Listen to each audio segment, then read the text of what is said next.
Hey there everyone, Lord Frigid here with another episode of Aether Raids Offense. Today's episode covers the recently completed Astra season. This actually finished up yesterday, and unfortunately the video is delayed by a day due to some power outage issues we're having here in lovely sunny California. And also, I've been pretty busy recently, so as a result of those two factors, today's video is actually going to be pretty short, so let's go ahead and just get into the battles. The first map up is a pretty interesting box-style setup. It looks like it attempts to punish enemy phase approaches where you camp on the defense tiles. Notably, there's Duma and the Death Knight right up in your face. Speed stack Death Knight, pretty interesting, considering his base speed is still 27. But, oh well. And then, of course, Cecilia has the Sky Myogi to try and punish armor units. I still think that the defense tiles are pretty easily the biggest weak spot on this map. I don't think it's too hard to... you can probably, if you're still running Naga, you can snipe the Duma pretty easily. And even if you're not, it might not be that big of a deal to pick him off before having a tank reposition your mage out. Or mage or bow unit out. I shouldn't be assuming that it's a mage. And then have your tank deal with Cecilia and the Death Knight on the enemy phase. Just keep in mind that there's a Yago up there in the corner, and time your approach appropriately, and you should be good to go. This map should be a pretty easy victory for the Claude raiding party. I'll go ahead and send them in here. I'm going to take a few turns of setting up, breaking the Aether structures, etc., and then I'm going to kick things off by having Claude, boosted by Divine Fang, walk up to the right-hand side defense tile, or fly up to the right-hand side defense tile, as it were, and just one-shot Duma. Duma is the only serious threat to Claude on this team because his close foil does not allow him to counterattack dragons, which I may or may not have forgotten one time, and it did not end well at all. I won't be making that mistake again, needless to say, so let's go ahead and just continue breaking some stuff, and then I should be okay to engage the turn after this upcoming one. So interestingly, the Death Knight's Scythe of Serial grants him stat bonuses and prevents follow-up attacks when the enemy has field buffs. In this situation, Claude isn't actually going to have field buffs. I'm going to make sure not to refresh him with Plumeria's Sweet Dreams. And the Death Knight won't get those stat boosts. Honestly, it really doesn't matter. He can have all the stat boosts he wants and prevent the follow-up. But a Luna would actually one-hit KO him, so it technically doesn't matter. Just I don't know, one of those weird things that I like to not do if I can avoid it. Also, the positioning would be kind of awkward, since I'd have to get Plumeria out of there somehow. I'm going to go ahead and place Ultina here for goad bonuses. After good old Flower of Plenty, or no, it's still Sweet Dreams that does this. Sweet Dreams applies -4 penalties to both Death Knight and Cecilia. That's really nice. They'll both go down in a single hit to Claude's Luna, charged up fully thanks to Gerskogel, and then the two melee refreshers should move before Yago, who does have a repositioning assist.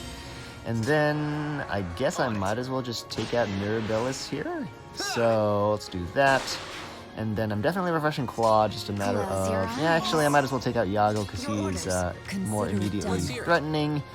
He can target my backline if I don't do this. Actually, both of my backliners could probably be able to fight him at least.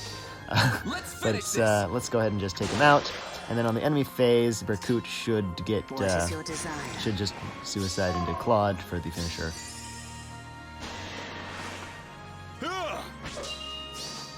Let's finish this.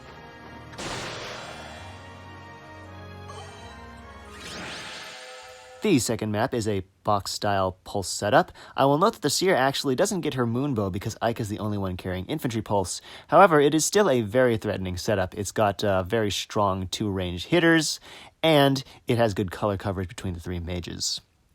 I would say that the only thing it has that you could really consider as structural weakness would be those two spaces up in the top left corner.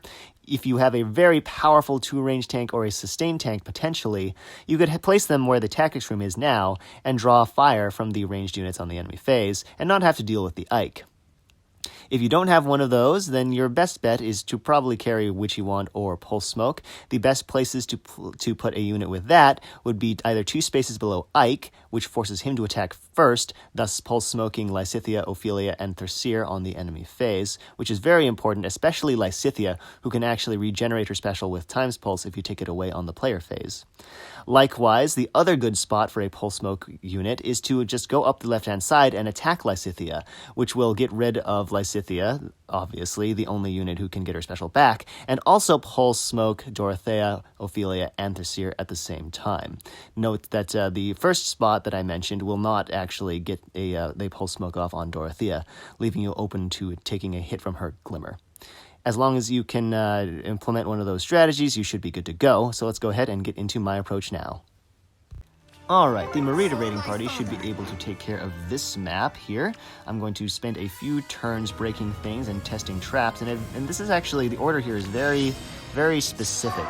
It's pretty precise how I need to do this. I need to break the throne with Altina, then take out the concert hall with Lucina. Refresh with Plumeria from the left so Nog can smite up to the bolt trap for a quick test on turn 1. That's a that's a 50 damage bolt trap. I am very happy that I got that out of the way. Let's go ahead and smite Altina up to the heavy trap on the next turn. Then I can have her move down, break the Aether Fountain, then get refreshed by Plumeria to take out the breakable block. That is in preparation of taking on the Aether Amphore on the next turn. Move Lucina and Merida in a little closer here. Plumeria will be taking out the Bolt Tower. I'm actually going to have to reposition her out with Merida to get her to safety. So let me go ahead and move Naga out of the way so she has space to do that. And then take out the Amphore, move her out. Now I'm going to need to shuffle some units around on this turn, which is actually nice because I don't want to attack on an even numbered turn because of the there's a wave attack skill somewhere. I forget whose it is. But I don't want to attack on an even turn, so now on this odd turn, I will be able to reposition Plumeria up 2 spaces, then give Merida a refresh, and then have Naga smite her up so she can attack Lysithea and apply that Pulse Smoke. So let me do that smite, and oh shoot, I can't attack Merida, she has close call. Thinking time. Time to go. Of course. Ha! Ha! Da! Understood. If only. Ha! Da! Da! Your plan. To happiness. Ha! Ha! Da!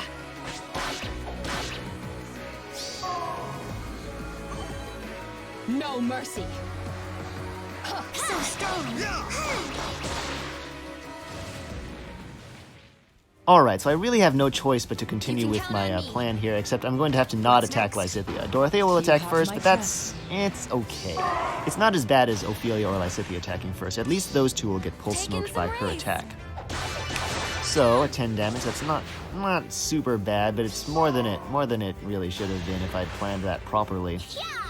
I just barely managed to remember that Merida has close call, which in itself was a rather close call, and you can go ahead and direct me to the door for making that joke if you'd like, but she should be able to survive this enemy phase. Ike is not going to get 2-hit KO'd.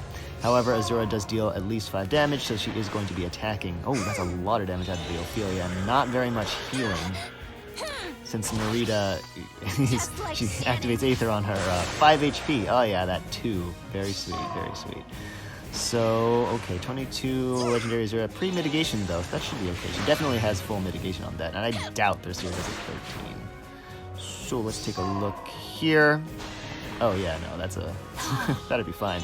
I kind of don't want to know what would have happened if I hadn't had Naga here for the triple mythic for HP bonus and Def to help lower the damage from Dorothea and Ike, but oh well.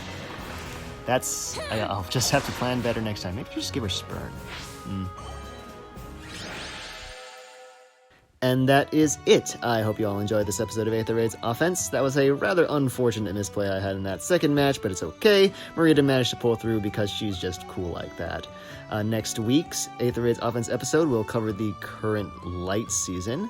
I'm using Halloween Robin as my bonus unit. Currently, she's just a smite bot, but we'll see. Maybe she'll see some combat. I'd really like to see actually how she